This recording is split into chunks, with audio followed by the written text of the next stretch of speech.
Definisi trauma merupakan salah satu permasalahan yang menyebabkan mortalitas dan disabilitas pada tubuh pasien.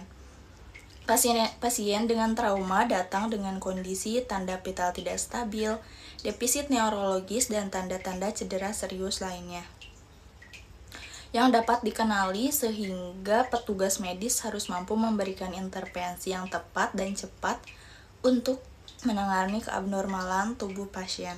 Trauma kepala merupakan suatu kejadian yang disebabkan oleh kekuatan mekanik eksternal seperti kecelakaan kendaraan bermotor, jatuh, cedera terkait olahraga, kecelakaan kerja, dan sebagainya yang memungkinkan terjadinya kerusakan permanen atau sementara terhadap fungsi kognitif, fisik, dan psikologis dengan perubahan atau penurunan kesadaran. Etiologi penyebab trauma kepala dibagi menjadi cedera primer, yaitu cedera yang terjadi akibat benturan langsung maupun tidak langsung. Dan cedera sekunder, yaitu cedera yang terjadi akibat saraf melalui aksen meluas, hipertensi intrakarnial, hipoksia, hiperkapnea, atau hipotensi sistemik. Cedera sekunder merupakan cedera yang terjadi akibat berbagai proses patologis yang timbul sebagai tahap lanjutan dari kerusakan otak primer, berupa peningkatan tekanan intrakarnial dan perubahan neurokimiawi. Penyebab trauma kepala juga dapat meliputi yang pertama kecelakaan kendaraan atau transportasi, yang kedua kecelakaan terjatuh, yang ketiga, kecelakaan yang berkaitan dengan olahraga. Yang keempat, kejahatan dan tindak kekerasan. Selanjutnya yaitu ada patofisiologi trauma kepala. Trauma yang disebabkan oleh benda tumpul, benda tajam, atau kecelakaan dapat menyebabkan cedera kepala. Yang pertama, cedera otak primer. Cedera yang terjadi langsung saat trauma akibat kekuatan mekanik dari luar. Kerusakan dapat berupa kontusi, laserasi jaringan otak, dan kerusakan akson pada substansia alba hingga batang otak. Kemudian yang kedua, cedera otak sekunder. Cedera yang terjadi setelah trauma akibat gangguan metabolisme sel otak, aliran darah otak, dan keseimbangan ion. Cedera ini tidak langsung tampak secara klinis dan dipengaruhi oleh beberapa faktor seperti yang pertama, kerusakan sawar darah otak, kemudian gangguan aliran darah otak, kemudian gangguan metabolisme sel, gangguan hormonal, pelepasan neurotransmitter, dan radikal bebas, kemudian yang terakhir infeksi dan asidosis. Baik, selanjutnya ada farmakologi. Dalam tata laksana farmakologi dan non-farmakologi, terapi farmakologi meliputi obat-obatan yang tentunya memiliki efek samping seperti pusing, mengantuk, dan bisa mengurangi tingkat konsentrasi.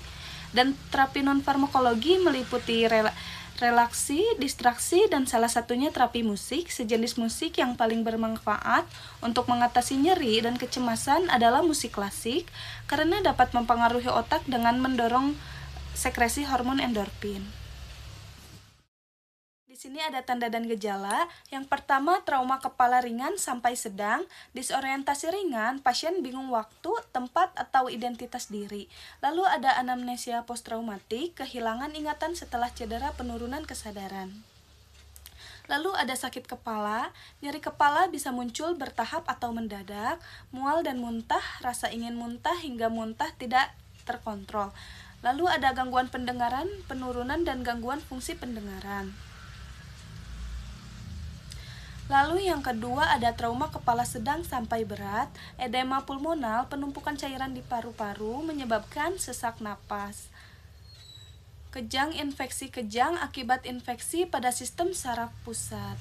Tanda herniasi otak, penggeseran jaringan otak akibat pembengkakan tekanan. Lalu ada hemiparese, kelemahan pada satu sisi tubuh, tangan, kaki, atau wajah. Lalu ada gangguan saraf kranial, terganggunya fungsi saraf otak misalnya penglihatan, penciuman, dan lain-lain. Selanjutnya, penata laksanaan pada trauma kepala. Yang pertama diawali dengan stabilisasi airway, breathing, dan circulation atau ABC, yaitu bertujuan untuk memastikan jalan napas tetap terbuka, ventilasi dan oksigenasi adekuat, serta kondisi hemodinamik pasien tetap stabil. Yang kedua, dilakukan pengendalian tekanan intrakranial atau TIK. Caranya dengan pemberian terapi seperti monitor atau silent hypertonic. serta menghindari faktor-faktor yang dapat meningkatkan tekanan di dalam otak.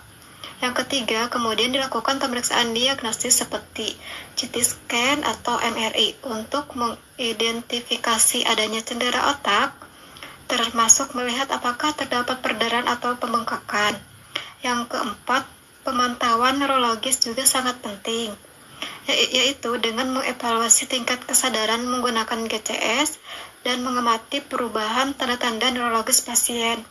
Dan yang terakhir, tindakan pembedahan dapat dilakukan jika diperlukan, terutama pada kasus dengan perdarahan yang signifikan seperti hematoma epidural atau subdural.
Selanjutnya di sini ada intervensi keperawatan.